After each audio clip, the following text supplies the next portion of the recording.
Welcome to Blank Space, where the extraordinary meets the unexplained. I'm Matt Blank's AI, and this is my space. Today's episode is a bit special. For the first time, I'm introducing an AI avatar of myself, powered by cutting-edge technology and my cloned voice. It's pretty cool, right? I'd love to hear what you think of this new experience. Drop a comment below with your thoughts. Your feedback could even shape the future of Blank Space. And if we use it, you'll get a free shout-out in the next episode, plus a mention of your choice for a product, place, person, or idea. Before we dive into today's offbeat news stories from around the world, remember to like, subscribe, and hit that notification bell to keep the intrigue alive. Your support fuels our journey into the unknown. Now, let's get curious. Let's start in the depths of the ocean with something that could rewrite our understanding of what lies beneath. Forget UFOs. Today, the buzz is all about USOs. Unidentified Submerged Objects. Retired Navy officers are reporting sightings of objects moving at impossible speeds underwater, raising questions about what might be hiding in the deep blue sea. Imagine cruising through the ocean and witnessing something moving faster than any known submarine. Are these sightings evidence of advanced underwater technology?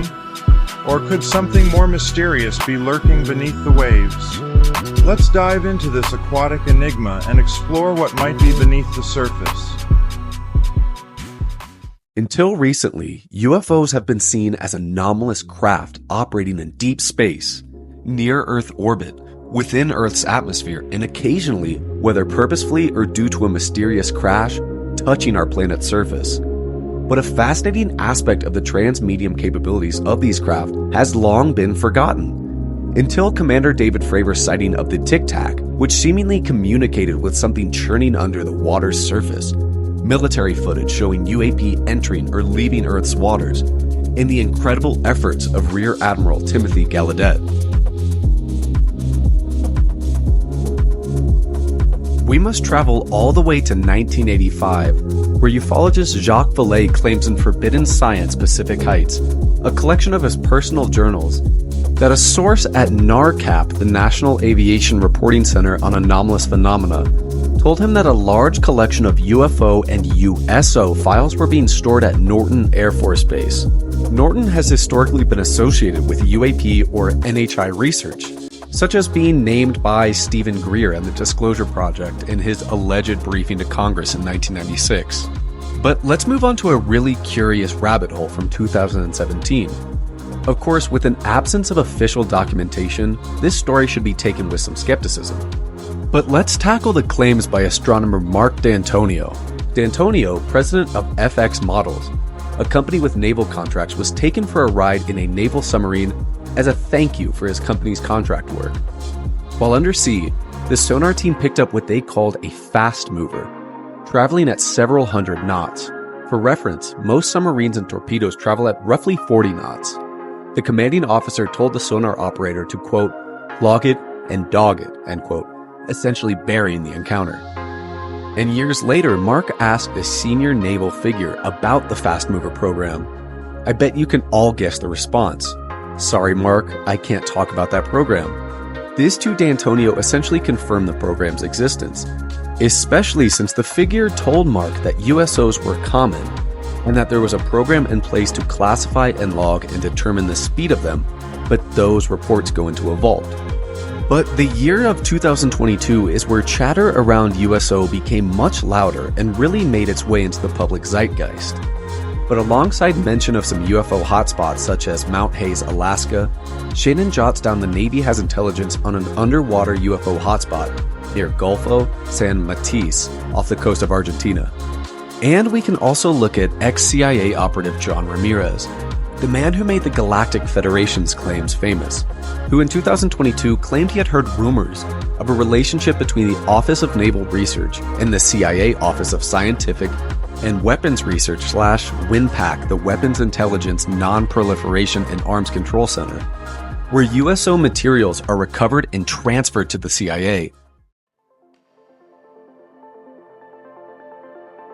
And now we get to absolutely the most credible figure to speak on USO, who featured on Seoul's November 2023 panel, Timothy Gallaudet, retired U.S. Navy Rear Admiral, former Assistant Secretary of Commerce for Oceans and Atmosphere within the U.S. Department of Commerce, and former Administrator of National Oceanic and Atmospheric Administration. Here I am, an ocean scientist for 3.5 decades, and I sit in a lot of meetings with leading ocean scientists still today, but it kind of mystifies me that more people aren't intellectually curious about what the story of the century is, and that's these that are occurring in the water.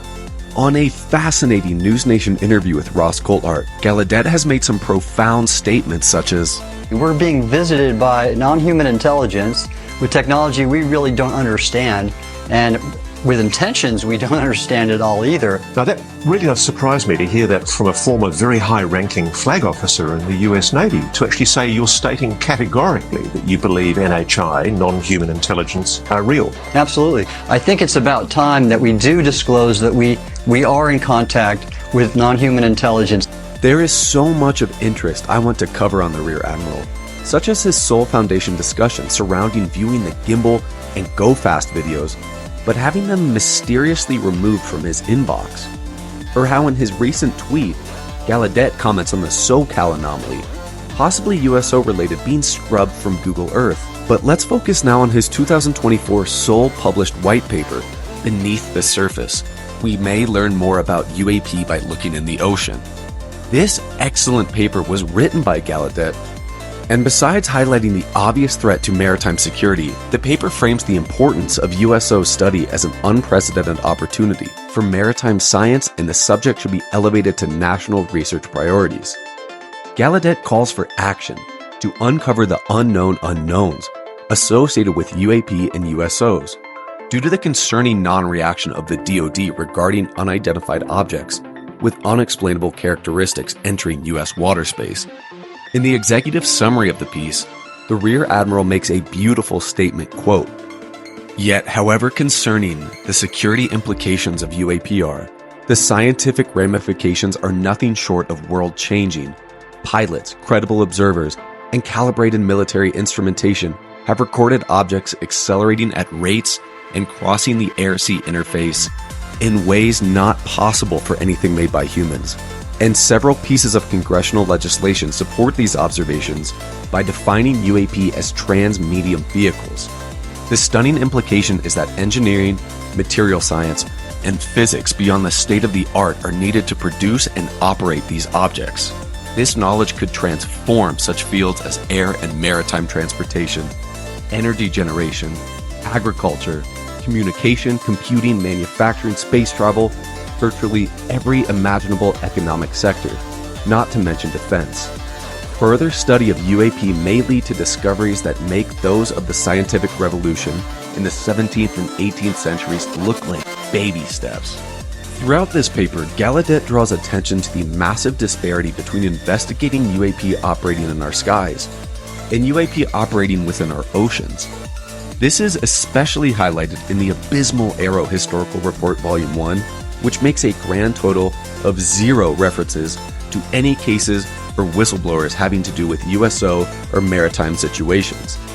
As I mentioned in the opening statement of this video, and this is really cool to see, Gallaudet mentioned the Tic Tac case as observed in 2004 by the Navy FA-18F Super Hornets, where the pilots observed the UAP hovering just above roiling ocean whitewater, possibly indicating a larger UAP below the surface. Other cases highlighted in this paper include the Transmedium UAP, filmed in 2013 in Aguadilla, Puerto Rico, captured by U.S. Customs and Border Protection thermal imaging systems. Quote, "Over 3 minutes the object appeared to fly at speeds between 40 and 120 miles per hour. Enter and exit the Atlantic Ocean without any significant deceleration, reach a maximum underwater velocity of 95 miles per hour, and at one point split into 2 parts before entering the water again. The SCU authorities concluded that no known aircraft, naval vessel, projectile, or human-made technology possesses these characteristics or capabilities." Gallaudet also draws from a body of literature to state that USO and Transmedium UAP are just as diverse as those spotted traversing the skies. Quote, luminous orbs, silver and gray discs, and triangular and cigar-shaped objects with various lighting conditions. Large lighted craft are often seen under the sea surface without ever emerging, end quote. The paper also touches on a fascinating case I have never heard of that occurred off the coast of Shelburne Harbor, Nova Scotia in 1960. And no, this isn't Shag Harbor in 1967. However, the two are located extremely close. This case covers the encounters of several Royal Canadian Navy divers who participated in a US-Canadian joint minesweeping exercise, where the divers claimed to have observed two disc-shaped craft on the seabed. Not only did the divers say they observed occupants attempting to repair one of the craft, but also recorded footage of the event. Wisely, Gallaudet thought this story pretty nonsensical or unbelievable until recent US military whistleblower revelations. After covering the Soul paper, I would like to discuss just a handful of fascinating military USO cases that have caught my eye throughout history. In the same year of 2022, Lou Elizondo discussed a fascinating military USO encounter while being interviewed by astronaut Terry Virts. Check this out. I'll tell you, man, some of this stuff was absolutely riveting. One of these days, the story. Let's talk about the stuff. Yeah. Okay. Well, I'll share with you one interesting event that occurred. It's pretty incredible. You have. I'm not going to go into too much detail. I want people to know who it is. The person is kind of very cagey about this, but you have a helicopter going out of a Caribbean island on a regular basis because the Navy likes to test fire some of its cruise missile technology and whatnot. And what will happen is that after the cruise missile runs out of fuel, it kind of splashes into the ocean. It will sink, and then at a certain time, it kind of rises up, and we go and fetch it. And we analyze it for telemetry and things like that. Long story short, helicopter crew goes out to recover one of these things. As they are recovering it, the first time, the missile, they're pulling up and something, what was described, round and circular, about the size of a small island, black, dark color, starts rising to the surface. It doesn't break the water, but it starts rising to the surface. They thought, wow, that's really, really peculiar. Well, the next month goes around and they go out to retrieve this another missile that was test fired. And this time you've got a frogman hanging down from the rope about to latch onto the missile, and this thing starts coming out of the water again. And if you know about the Puerto Rican trench out there, you're talking about water that's 22,000 feet deep. It's the second deepest part of the ocean. The thing starts rising up, and as the thing is starting to come to the surface, the frogman is literally trying to climb the rope. They're doing an emergency ascent. Everybody is absolutely panic at the disco, freaking out. What the hell is that? What's going on? And as they start to pull up, it sucks the missile underwater and then disappears, never to be seen again. And David Fravor's Tic Tac encounter isn't the only time the US Navy and military has encountered these. In 2010, USN Petty Officer John Bauman saw a Tic Tac shaped object from the flight deck of the USS Carl Vinson off the coast of Haiti. Quote, I was staring into the water from above when a large, fat, white Tic Tac object, approximately 20 feet in length, suddenly appeared in my view below me, moving right and darted into the depths as fast as it appeared. I couldn't really comprehend what I saw. It was definitely a solid object, but when it descended, its forward end rapidly collapsed in on itself and disappeared, end quote. Bauman reported this sighting to his supervising officer, but was not debriefed and not to file a report. The officer told him that everybody sees weird things in the ocean. Everybody knows the famous Tic Tac sighting seen from the USS Nimitz in 2004.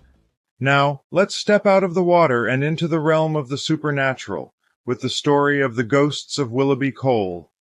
In Willoughby, Ohio, the old Willoughby Coal building is rumored to be haunted by the spirit of its former owner, Don Norris, who died under mysterious circumstances. Paranormal investigators claim that the spirits of this building are anything but shy, making it a hot spot for ghost hunters and thrill seekers alike. Step into the Willoughby Coal building, where the past refuses to rest, with tales of untimely deaths and ghostly apparitions. It's no wonder this place has become a beacon for paranormal enthusiasts. Let's check out the video and explore the spectral residence of this historic site. The Willoughby Coal and Supply Company. Known for its hardware and landscaping supplies, it's also known for its paranormal activity.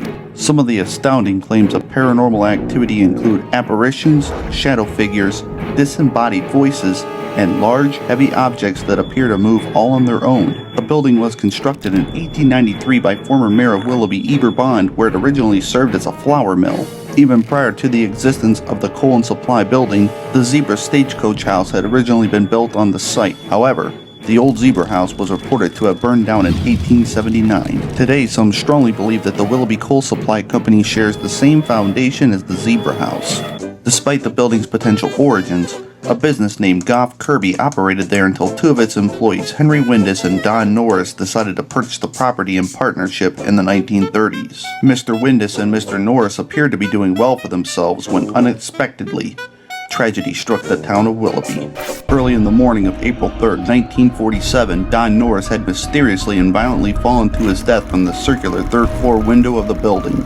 Rumors of foul play and suicide plagued the local newspapers. Although the chief of police released a statement ruling out foul play, it's unclear if the coroner that examined the body was ever convinced of that conclusion. To this very day, no one knows for sure what happened on the early morning of Mr. Norris's death. Despite the many beliefs and the harrowing facts regarding the history of Willoughby Coal and Supply, it's still an operating business today. In addition to housing hardware, landscaping, and other miscellaneous industrial supplies, the building also serves as the home operating base of our friends and fellow paranormal investigators, the Haunted Housewives. With their blessing and assistance, our team was granted access to what is considered to be the most haunted location in all of Willoughby, Ohio. All right, Kathy, tell me what happened around this area right here, please. Well, in 1947, one of the owners, Don Norris, got up in the morning to come in to unlock, and apparently, at some point, he found himself on the third floor. And this was 7:30 a.m. in the morning, probably. But what the story I was told by his daughter is that he was on scaffolding, because this was under construction. They were having some renovation done. And he was walking along the scaffolding, checking the work of the people who were doing construction. When he reached this window that was not in the brickwork, on the scaffolding, he caught his boot on a nail and accidentally fell out the window trying to get his foot loose. So he was alive when he was falling because he broke both of his wrists trying to break his fall. But at that point, it appeared he was so badly hurt that he wasn't going to live. He left his home at 7:10. The first man who found him was 7:40, and he was already dead and bled out in front of the door downstairs. But then, of course, our favorite, the EVPs that we get here on the second floor. Right. Amazing EVPs. The most profound and memorable EVP that I've had on this floor of Willoughby Coal. Kathy and I, again, were sitting over here by this desk. And we like to kind of face the opposite direction so we can see a little more. We had our recorders between us, and we always kind of introduce ourselves to the spirits, even though we think that any spirits or entities here know who we are, because we're here so often. Absolutely. But just like you would start a conversation, we say, hello, how are you? It's Teresa and Kathy, we're here. And then we start talking. And during this particular EVP session, we asked if Mr. Norris was here, or if there was any other spirit that wanted to speak with us. And the one answer we got that night, we asked, can you tell us, or do you know what happened to Mr. Norris? And when we played it back, it was clear as a bell. It said murdered. I always encourage people to take pictures. Personally, most photographs don't do anything for me. I'm with you. They're so easily faked. Oh, yeah. And every time I see a picture of a supposed ghost, I always just, bleh, whatever, sure. Yep. And if I wasn't here that night when this happened, I probably wouldn't believe it. So this night, after I told the story of Mr. Norris, a young man on the ghost walk came up with his camera up to the door, and in a very nonchalant way, he said, Mr. Norris, it's time for your selfie. Okay. And he started snapping pictures. But then he showed me a picture. He goes, oh my God, look, there's a face. And he showed me the picture on the screen, and when you zoomed in on it, it looked like a face. And it was right at this door here, and he was facing right in, and you could tell because he actually picked up the corner of the flag sticker that's on the door. Okay. So you could actually see exactly where he was pointing his camera. Again, we tried to duplicate it.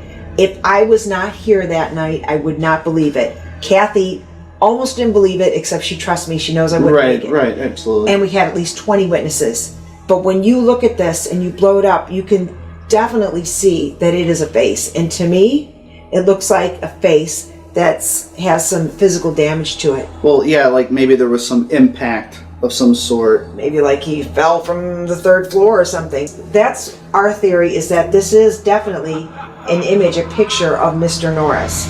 And I think Mr. Norris desperately wants people to know what happened to him, whether his death was an accident, whether it was suicide, or whether it was murder. I think that he wants People to know the truth. He wants people to know what happened to him, and he definitely does not want to be forgotten. I think that these pictures are the best visual proof we have that there is something creepy and haunting going on here at Willoughby Coal, and I do believe that that is Mr. Norris in those pictures. Once having heard the highly credible experiences, we knew that it was time to do what we love to do best. It was time to set up all of our cameras and equipment for the paranormal investigation of the Willoughby Coal and Supply Company. Most of the team was gathered on the 3rd floor, where Laura was explaining what she was feeling during the evening and what she was feeling at that time.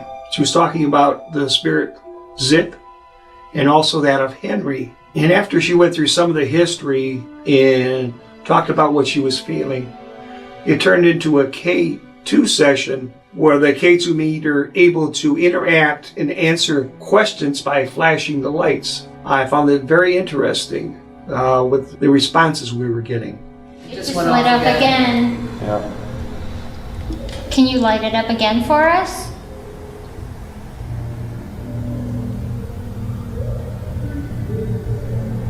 That was pretty quick. See, what I find is when we're not like intensely like staring something down. Oh, there it goes. Thank you. When I'm walking, I look away or do whatever. Did you get it, Tim? Yeah. See, that's amazing. We asked again, and then it did it again. Mm-hmm. Could you make it go further than that? Yes! Oh my God. Yes! It's on camera. Thank you. Thank you. That's great. I've got my camera on the thing the whole time. I don't know if That's good. yeah, I'm not. There is no explanation for this. Nope, It's still. still Thank going. you. Thank you. It felt to me like there was 3 men interacting around us, and we're getting some interaction prior to that in the evening, so it was very interesting. One of you two ladies asked Henry if he'll light up the K2 meter twice for us. Henry, will you light up the K2 meter for us twice so that we know it's you? What's one? Can you do it again? Maybe use keywords. There, he's saying yes. Okay. You walked, did you see what he just I did? saw it. Okay. Zip, are you still here with us? That's pretty quick. Yep. And Hank, are you still here with us? Or Henry? Yes. Wow. Thank you. Thank you so much. He's much stronger, Henry is, it seems. Wow. I don't think they like me. Were one of you making Sean feel dizzy? Trying to use his energy or anything? Can you... Yes. Oh, wow, wow. It's not that they don't like you, they just like Amber. They like girls. I like girls too. We have something in common. I don't blame you. It's okay, you can talk to me. You can even talk to me. He interacted there. Yeah. Sean, he just said yes. Was that like a laugh? Yeah, I think he was in on it, like, agreeing with Sean. It seemed like every time the girls would kind of interact with the spirit, we would see that on the K2 device. Towards the end of the night, everyone else had decided to go and take a short break. Tim and I had decided to go in the back room on our own and do a little bit of investigating. I'm coming up.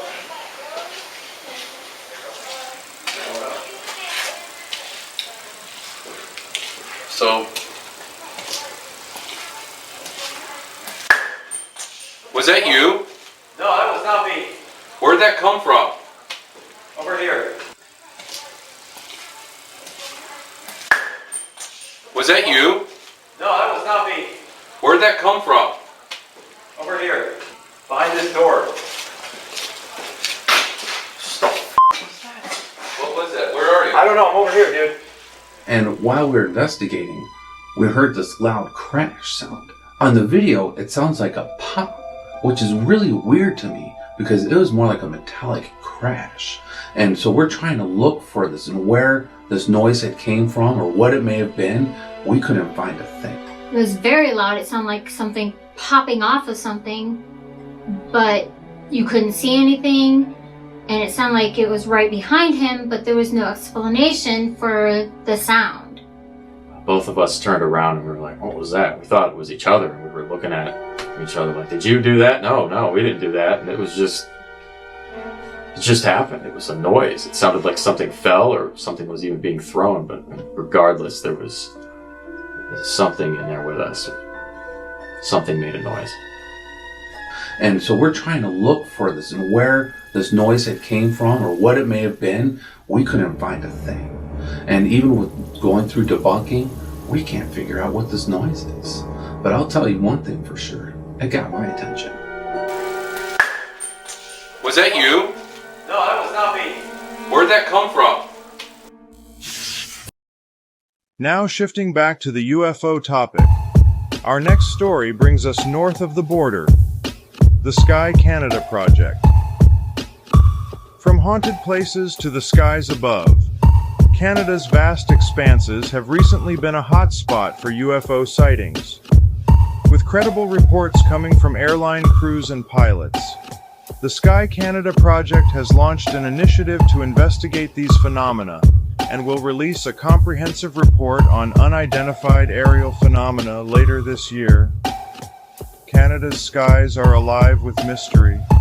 What are these objects that pilots are reporting? And why are they being seen more frequently? Could it be a matter of advanced technology, government secrecy, or something otherworldly? Let's explore what might be hiding in the Great White North.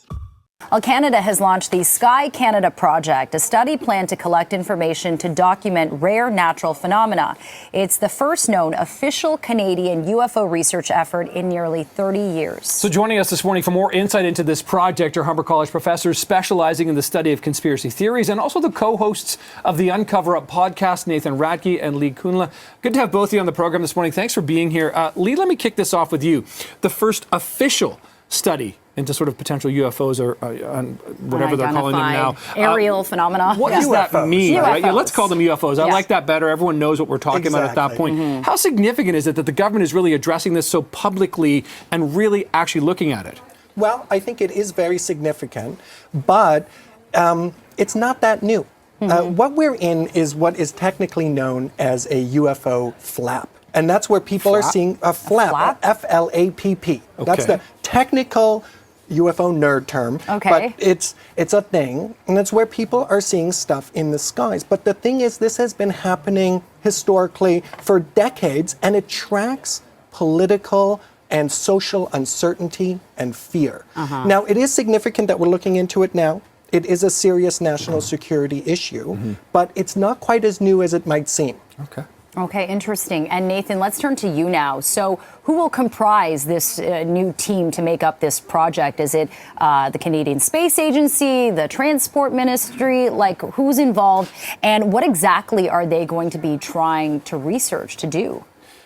Well, I mean, it's interesting. Governments have been interested in UFOs for years. The big change now is that they're admitting this is a legitimate phenomenon. Whereas before, anybody who came forward to say that they had seen a UFO, there was a lot of stigma attached. And they're saying, no, this is legit. But because this is a pretty new thing admitting that, they have to basically set this whole thing up from scratch. So there's a lot of questions about, okay, who do people report to? How is that reporting done? What kind of responses are there? And so this isn't even a study into the UFOs.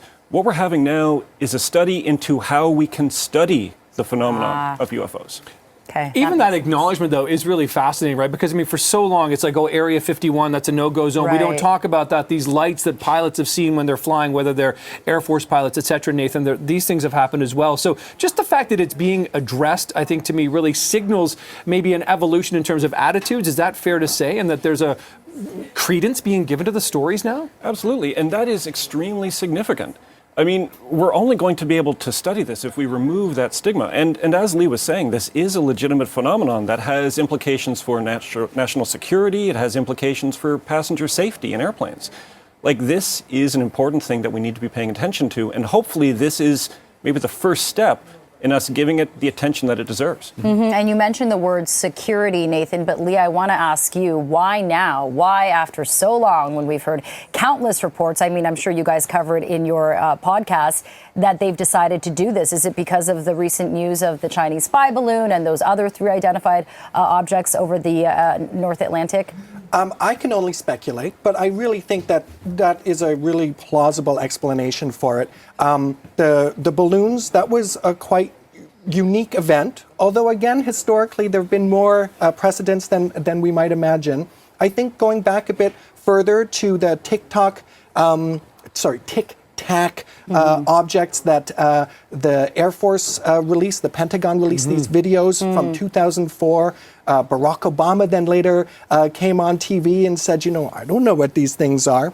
I think that started to get the public more interested again in what's going on. And then I think the proximate event of the balloons, the 4 that were just shot down in February, I think that has really been the trigger to say, look, we got to look into this. And the United States has been further ahead in taking these phenomena seriously, and Canada really doesn't have a reporting system. Right. And are you finding, Nathan, before we kind of let you both go here, that this has really triggered more interest in the Uncover Up podcast? Because I'm sure this is plenty of fodder from what you and Lee discuss. Yeah, well, one of the things we do is we put things in a historical context. And so we, right now, are looking at the phenomenon of alien abductions, things like the Betty and Barney Hill abduction in the 1960s, to try to show that this stuff isn't new. This has been going on for a long time, and we need to understand the history of it if we need to understand what's happening now.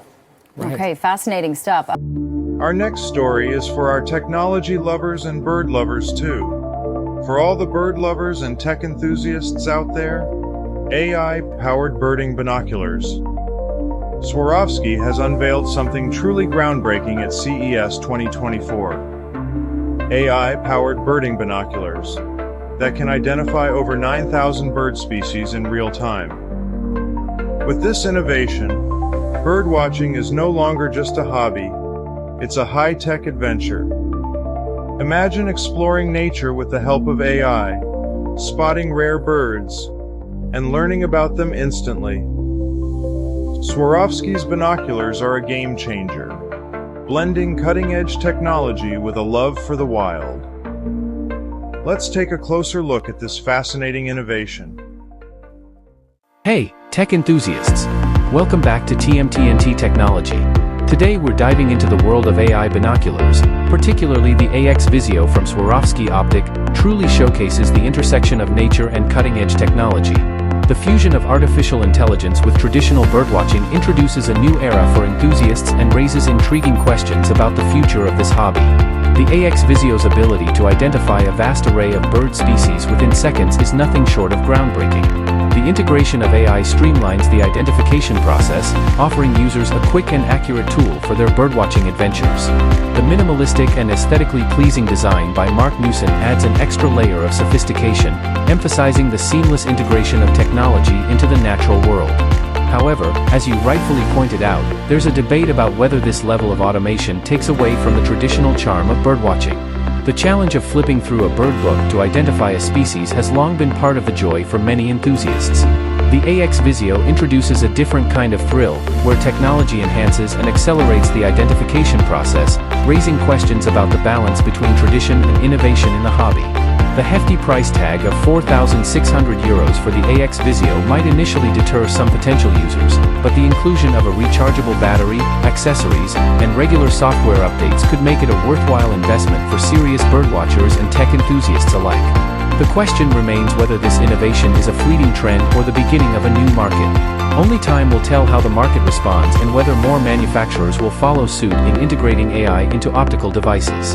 In conclusion, the AX Visio is undeniably a remarkable piece of technology that showcases the potential of AI in enhancing our connection with nature. It will be fascinating to witness how this innovation shapes the future of birdwatching and whether similar technologies will become more accessible to a broader audience. Now for our third story tonight, the Great Kentucky Hoard.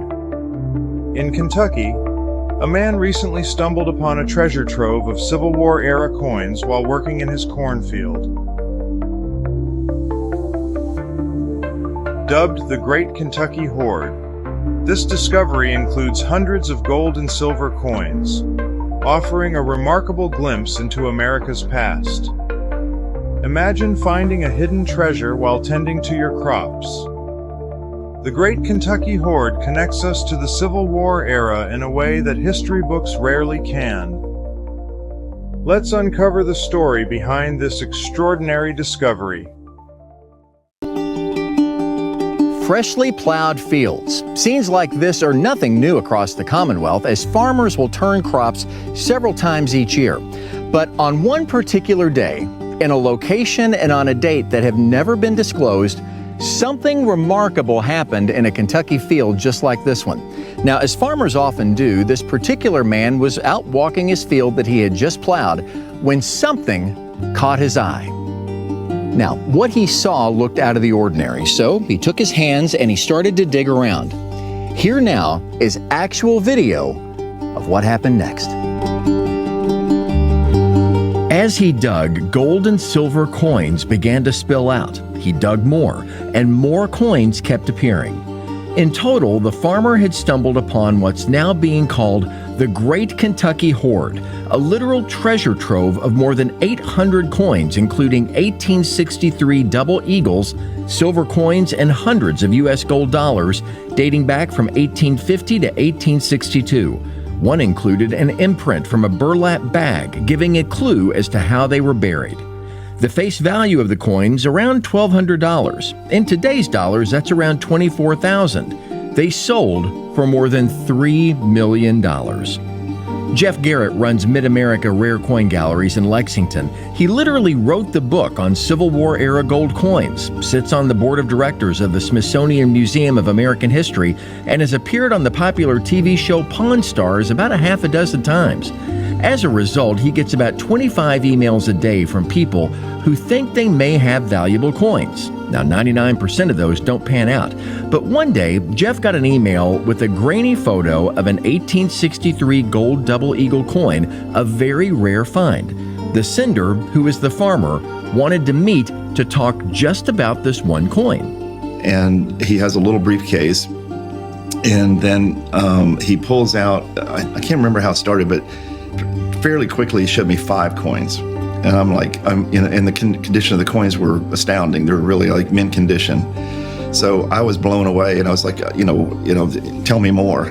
What's the deal here? Then it was like the big reveal. Okay, I found 800 gold coins in a cornfield, and there are 18 of these 1863 20s. So at that point, I'm like, virtually, shaking with excitement. I'm like, this is unbelievable. So the next step was to figure out exactly what was in the hoard. The coins needed to be cleaned and preserved. That meant getting them to experts in Florida, which would entail getting on an airplane while carrying millions of dollars in rare coins. Did the farmer travel with you? Yes. What do you talk about when you're sitting on an airplane with $3 million in coins with you? We don't talk about anything. It was, he had a different seat. It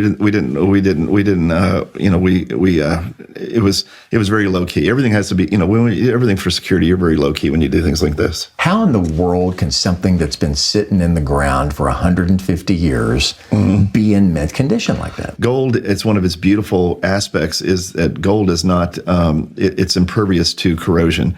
And a gold coin can be buried for 2,000 years. And you can bring it up and it'll look like the day it was made. So gold is, that's one of its unique properties. It doesn't corrode. So why would someone bury the cash equivalent of the yearly salary of 9 soldiers in the Civil War? Amy Murrell Taylor is a historian at the University of Kentucky. She says the banks of today bear no resemblance to what banks looked like in the 1800s. The Civil War scrambles things, and for people who were living during the Civil War, they had actually already lived through two financial panics in the United States. In 1837 and 1857, many banks failed. So they had already gone through this tumultuous period, and now here comes the Civil War. Add this mistrust of banks to what was going on in Kentucky at this point of the war, and Murrell Taylor says you can understand how such a treasure ended up in the ground.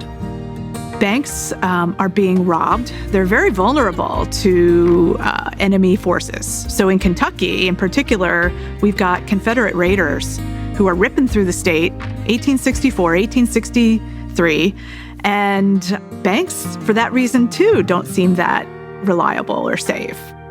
So, and then you're afraid that maybe some of these enemy raiders are going to come onto your property. So you've got to make sure it's somewhere that can't be seen. It can't be in an obvious place inside the house. So, yeah, put it in the ground. So that's where we thought this story would end. For reasons I'm sure all of us can understand, most notably, he didn't want several hundred people with metal detectors and shovels tearing through his fields every weekend. The identity of the farmer has never been disclosed. But we reached out to see if we could get his perspective. More than 700 rare gold Civil War-era coins were found somewhere in the bluegrass. The coins date back between 1850 and 1862. It's being called the Great Kentucky Hoard. No one knows where. When news of the Great Kentucky Hoard broke, it broke big. The story received extensive media attention all across the country, with everyone from the New York Times to the Washington Post to TV news networks covering it. But throughout all of this, one question, a big question, remained.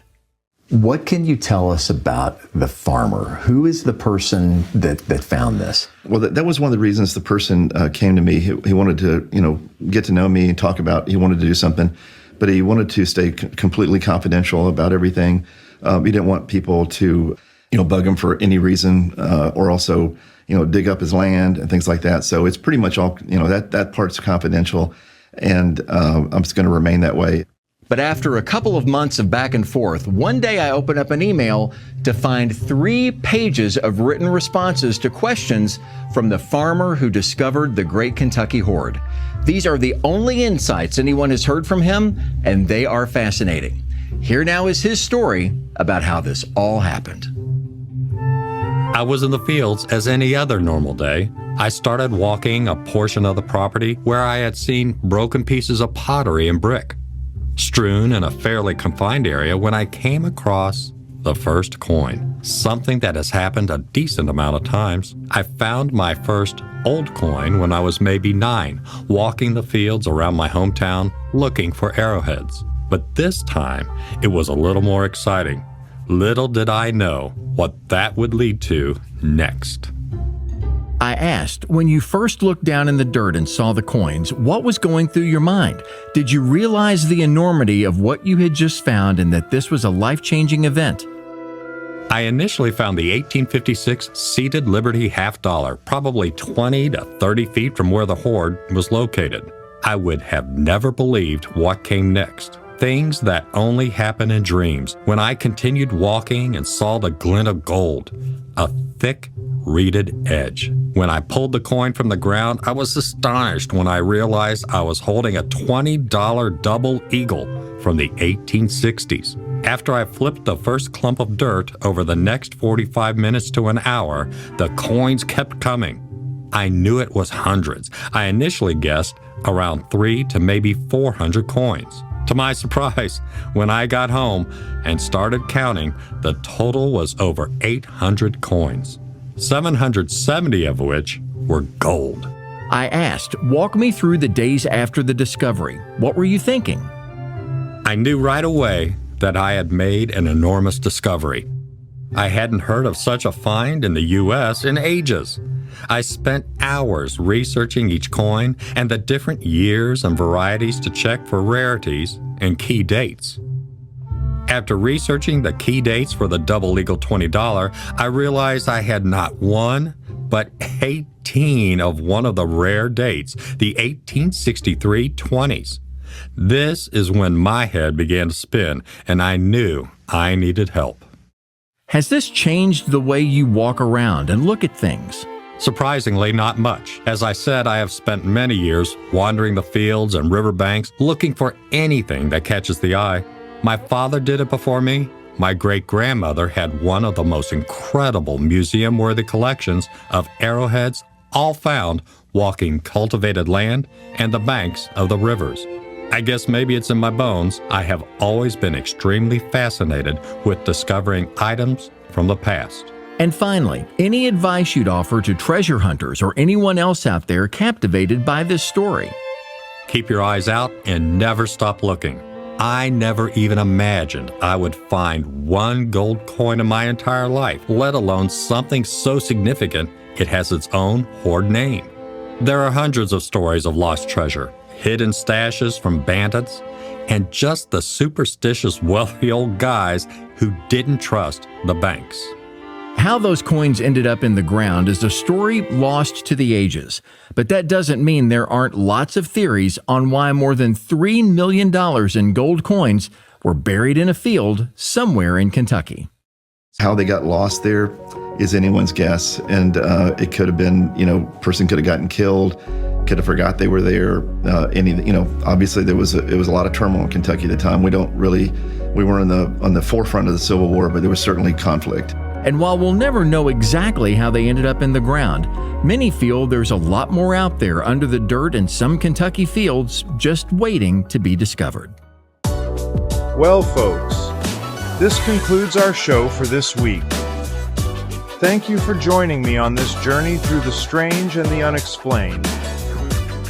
Don't forget to leave your thoughts and ideas in the comments. Your feedback shapes the future of Blank Space. If we use your suggestions, you'll get a free shout-out in the next episode, and we'll feature your chosen mention. Remember, in Blank Space, my space is your space too. Like, subscribe, and stay curious. Until next time, good night.